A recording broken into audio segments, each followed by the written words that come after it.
Hola, ¿cómo no contarles sobre nuestro cuarto momento en el ciclo menstrual si justo estoy en él?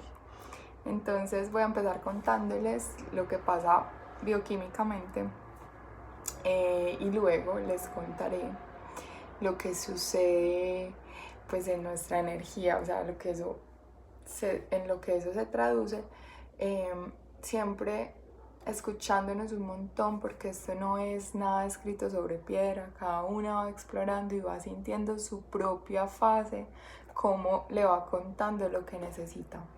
Entonces, después de haber visto las primeras tres fases o los primeros tres momentos en los que vimos que al principio van creciendo los folículos, esas bolsitas que contienen el óvulo, madurando, y a medida que van madurando nuestros ovarios van produciendo estrógeno, pues vimos también que ese estrógeno nos daba dopamina, serotonina, para generar sensaciones de bienestar, de placer y a la vez una energía de concreción, de inicios, de arranque, ¿cierto? De despegue.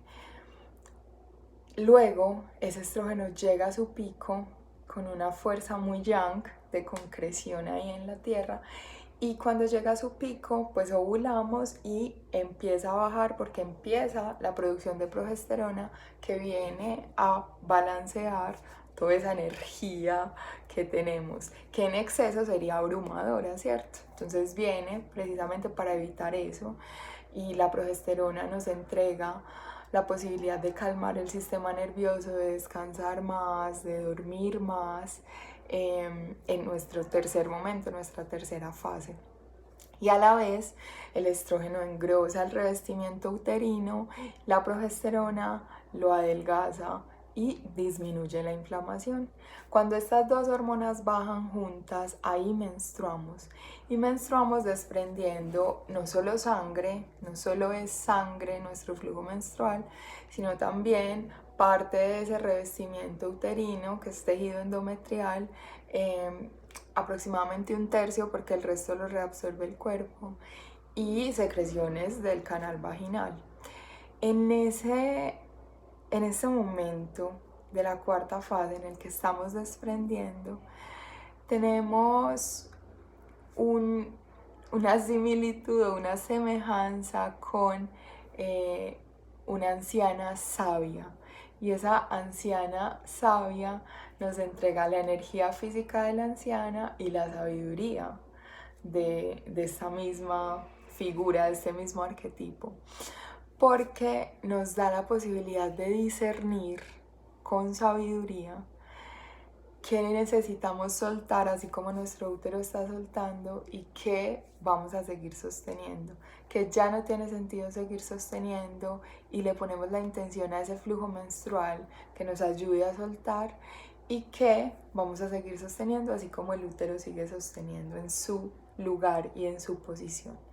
Entonces es un regalo enorme del ciclo menstrual entrar en este instante en el que además hay una superposición de la fase menstrual y de la fase folicular, porque el primer día del ciclo, que es cuando sangro, ese primer día es también el primer día de la fase folicular, que es cuando los folículos empiezan a madurar, a crecer, para finalmente ovular, ¿cierto?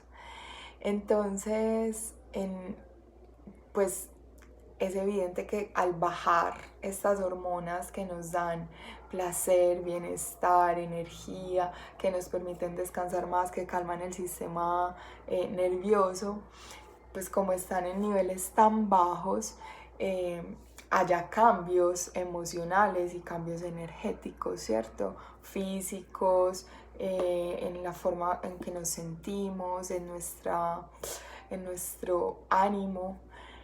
Pero cuando el ciclo está sano, estos cambios no son incapacitantes y no significan un momento para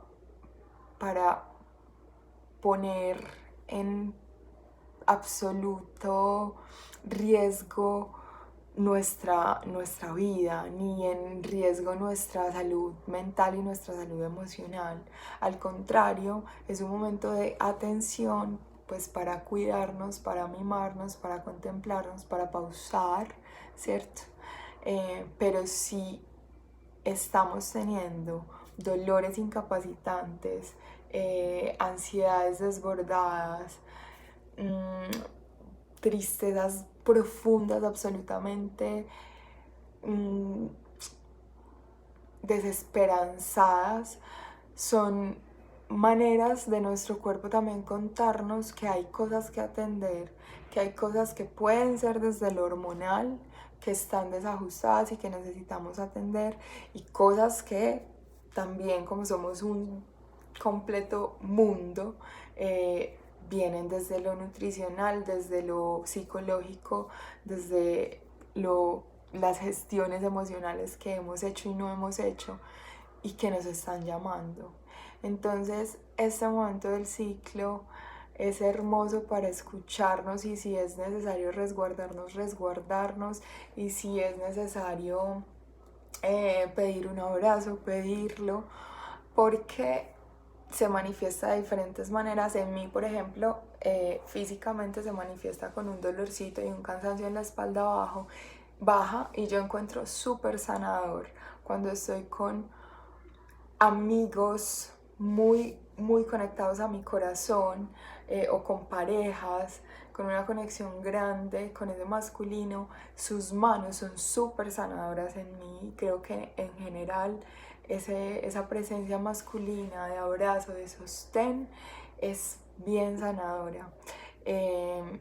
Para mí el piso, también la tierra tiene un poder enorme de recibir, de sostener, y de abrazar también. Entonces, en esta fase menstrual hay muchos signos, ¿sí? La manera como entramos en esa baja de energía, cuando definitivamente sentimos que nuestro ciclo tiene 2 semanas en las que hay bloqueos mentales, en las que no estamos claras, en las que sentimos como si estuviéramos en un túnel.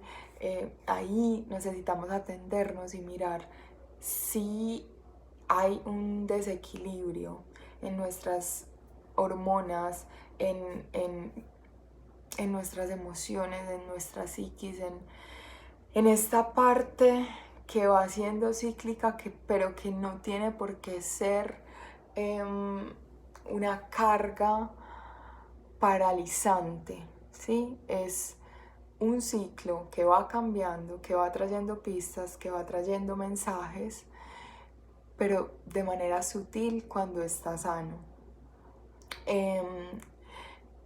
Cuando miramos nuestro flujo menstrual, podemos notar 2 cosas: su color y qué tan fluido es.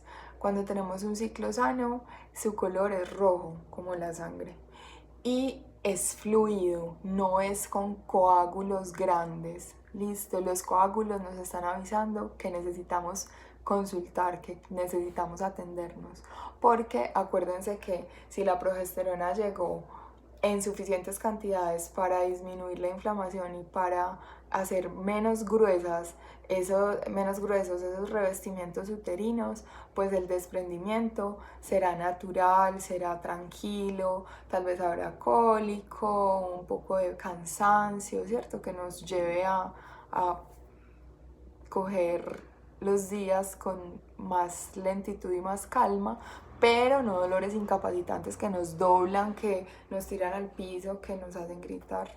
Eso no es normal, no es sano. Entonces, si hay coágulos, quiere decir que no hay un equilibrio entre la progesterona y el estrógeno, y además, cuando estas paredes empiezan a desprender del útero, todo el cuerpo empieza a mandar anticoagulantes para que sea fluido. Si estás teniendo muchos coágulos, quiere decir que no hay un soporte suficiente para que esos anticoagulantes lleguen a tiempo, y entonces vas a tener ciclos muy pesados, pues flujos muy pesados, o incluso coágulos enormes, nada fluido. Eso es necesario atenderlo. Les cuento que en mí esta semana fue muy evidente que hubo un cambio de energía. La semana pasada yo me estaba levantando a las 5:30 de la mañana máximo. Yo no pongo despertador. Esta semana me empecé a levantar a las 7 y terminé la semana despertándome a las 7:30. Y eso fue un cambio bien evidente de otro momento del ciclo. Yo seguía moviéndome, yo seguía creando, yo seguía haciendo pues mis rutinas diarias, pero sí había más profundidad en el sueño. Tenía siestas en las que caía sin darme cuenta. De repente estaba haciendo algo y me quedaba dormida. Solo me daba cuenta cuando me despertaba. Yo, ay, me quedé dormida, ¿en qué momento? Y esto me estaba indicando que tenía ya el sistema nervioso más tranquilo, que estaba permitiéndome caer profundamente en sueños muy, muy desconectados del ruido, de todo lo exterior. Y me estaba contando pues que estaba entrando a esa última fase de la fase lútea para llegar a la cuarta fase. Y además, antier, por ejemplo, yo sentí que empecé a hacer ejercicio en la mañana y sentí que necesitaba hacer algo de menos impacto y lo hice. Y dije, yo creo que mañana no voy a tener tanta energía como para hacer ejercicio. Y precisamente eso sucedió y me vino esa tarde. Entonces el cuerpo es muy sabio, el cuerpo nos va diciendo cuando está sincronizado, cuando está en equilibrio, cuando le hemos dado la nutrición suficiente a esos folículos para que ovulen. Acuérdense durante 100 días, pues él responde con ovulación y con menstruación y con esa progesterona divina que nos ayuda a equilibrar el gran estrógeno que nos ayuda a ejecutar. Esta semana, por ejemplo, no tenía tantas ganas de iniciar cosas, sino de darle final a cosas que había como en punta, de descartar proyectos que definitivamente no y darle lugar a los que necesitaba terminar. Esa era más mi energía esta semana, de finalizar cosas, de no dejar cosas empezadas, más que de iniciar otras. No quería iniciar otras nuevas. Entonces eso les comparto desde lo que sentí en este ciclo, pero acuérdense que cada ciclo trae su movimiento por el momento de la vida en que estemos, por lo que esté sucediendo a nuestro alrededor, por cómo estemos poniendo límites, por cómo estemos diciendo que no, por cómo estemos recibiendo, por cómo nos estemos alimentando, no solo en la cocina, pues con la alimentación física y la comida, sino con las relaciones, con los espacios para nosotras. Entonces, por favor, no se lleven esto que yo les digo ni que nadie les dice como una cosa escrita en piedra y como algo que no tiene ninguna flexibilidad. Llévenselo como una guía que les pueda ayudar a entender mejor los cambios que están viviendo, pero también como una invitación a escucharse en su individualidad, en su ciclo, en sus señales. ¿Sí? Para mí las señales se manifiestan a través de la escritura, de mi movimiento, del ejercicio, del baile, del sueño. Para ustedes puede ser no de la escritura, sino del arte, de las manualidades, no sé, de la cocina. Entonces vayan mirándose de los colores con que se visten, de la forma en que se visten, de la forma en que se maquillan, por ejemplo, de tantas cosas que nos componen como un todo. Entonces las dejo con esta invitación, que se vayan pues como con una idea de lo que es un ciclo sano, de lo que nos puede ayudar a mirar qué tan sano está este ciclo y de atendernos sobre todo. Voy a seguir montándoles videitos sobre las irregularidades que necesitaríamos atender y sobre también lo que puede suceder cuando estamos en una situación así en casa, de no salir tanto, en una situación de estrés, en una situación de incertidumbre, y cómo podemos cuidar nuestro ciclo atravesando esta situación. Un abrazo grande y ya saben que si tienen alguna duda me cuentan por acá o me escriben.